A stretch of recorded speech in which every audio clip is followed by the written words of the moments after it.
नाम है रविंद्रनाथ पाणिग्राही और हम आज यहाँ पर पॉलिटिकल पर्सपेक्टिव, इंडियन पॉलिटी और कॉन्स्टिट्यूशन को डिस्कस करने की प्राइमरी क्लास के लिए एक ओरिएंटेशन प्रोग्राम के अंतर्गत जुड़े हैं। देखिए, हमारे सब्जेक्ट का नाम हम जब पढ़ते हैं तो उसे कहते हैं संविधान एवं राज व्यवस्था, मतलब political system and its constitution. इसका अर्थ क्या होता है? एक डिफाइंड ज्योग्राफी जिसमें पॉपुलेशन हो और उस पॉपुलेशन को चलाने का एक राजनीतिक कंट्रोल हो, एक पॉलिटिकल कंट्रोल। अब वो पॉलिटिकल कंट्रोल अलग अलग हो सकता है कहीं ऑटोक्रेसी हो, जैसे आप देखते हैं अभी नॉर्थ कोरिया में एक ऑटोक्रेटिक लीडर है। जैसे आप इंडिया देखते हैं, इंडिया एक डेमोक्रेसी है, लेकिन नॉर्थ कोरिया में भी पॉपुलेशन है और भारत में भी पॉपुलेशन है। जब आप एक डिफाइंड ज्योग्राफी लाइक इंडिया का डिफाइंड पॉपुलेशन को पॉलिटिकली रूल करते हैं, तब इस व्यवस्था को राज व्यवस्था कहा जाता है। और क्या वो राज व्यवस्था एक सेट ऑफ रूल से गवर्न होती है? अगर हाँ, और कहीं ये या किताब है या एक मौखिक व्यवस्था है, तो उस व्यवस्था, उस सेट ऑफ रूल को कहा जाता है कॉन्स्टिट्यूशन।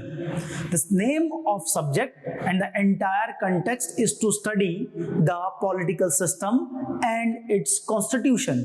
देखिए, कॉन्स्टिट्यूशन अर्थात संविधान एक कंपनी का भी हो सकता है, एक स्कूल का भी हो सकता है और एक देश के राजनीति को चलाने का भी हो सकता है। लाइक अगर मैं भारत का उदाहरण देता हूं कि भारत क्या है, भारत की 130 करोड़ की पॉपुलेशन किस प्रकार के पॉलिटिकल सिस्टम को फॉलो करती है, तो मैं कहूंगा कि भारत का राजनीतिक तंत्र लोकतांत्रिक गणराज्य है, अर्थात डेमोक्रेटिक रिपब्लिक है। और भारत का एक विस्तृत लिखित संविधान है जिसे लिखने की शुरुआत 1946 में हुई और संविधान का निर्माण 26 नवंबर 1949 को हुआ।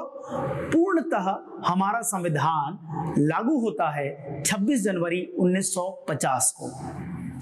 कुछ कारण हैं कि क्यों मैंने कहा 1946, क्यों मैंने 26 नवंबर 1949 और 26 जनवरी 1950 का के इन डेट्स के ऊपर फोकस किया। भारत के संविधान के निर्माण की एक लंबी कहानी है, क्योंकि भारत की गुलामी की भी एक लंबी कहानी है।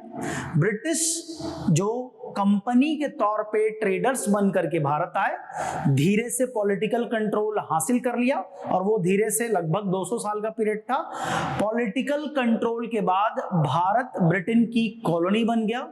कॉलोनी का रूल तकरीबन 200 साल हमारे ऊपर रहा। 1757 के बैटल ऑफ पलासी से लेकर के आजाद होने तक के इस दौर के बीच में हमारी कॉलोनियल हिस्ट्री है।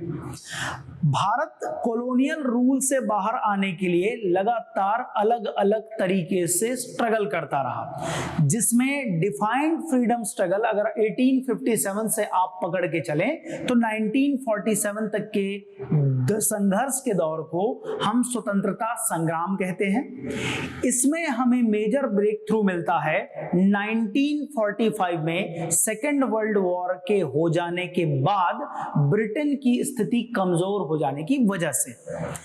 और ब्रिटेन का राजनीतिक परिवर्तन, ब्रिटेन में चुनाव होते हैं, वहां पे एक राजनीतिक परिवर्तन होता है, वहां पर लेबर पार्टी की सरकार आती है, क्लीमेंट एटली प्रधानमंत्री बनते हैं और उनकी कैबिनेट भारत को आजाद करने के लिए भारत का अपना एक संविधान लिखने के लिए एक मिशन भेजती है, जिसे कैबिनेट मिशन ऑफ 1946 कहते हैं। उस कैबिनेट मिशन से हमारी संविधान सभा का निर्माण होता है और फाइनली हमारा संविधान लिखा जाता है। जब तक हमारा संविधान नहीं लिखा गया था, हम ब्रिटेन के द्वारा भेजे गए इंडियन काउंसिल एक्ट ऑफ 1935 को फॉलो करते हुए अपने देश को चला रहे थे। इस देश को यहाँ की इंटरिम सरकार चला रही थी, अंतरिम सरकार, और उस अंतरिम सरकार और भारत की जो स्थिति थी वो थी डोमिनियन स्टेटस की। Dominion status under the rule of UK अर्थात यूनाइटेड किंगडम, जिस जिस दिन हमारा संविधान बनकर तैयार हुआ और जिस दिन इसे पूर्णतः लागू किया गया, हम डोमिनियन स्टेटस से अलग हटकर एक रिपब्लिक बन गए, क्योंकि हमारा कॉन्स्टिट्यूशनल हेड अर्थात हमारा संवैधानिक प्रमुख जो कि हमारे राष्ट्रपति होते हैं, वो एक चुनी गई प्रक्रिया के अंतर्गत था, ना कि ब्रिटेन की तरह किसी विशेष परिवार से था। तो 26 जनवरी 1950 से भारत एक लोकतंत्र भी है और भारत एक गणराज्य भी है। सो इंडिया का पॉलिटिकल स्टेटस है डेमोक्रेटिक रिपब्लिक। कट करेंगे हम।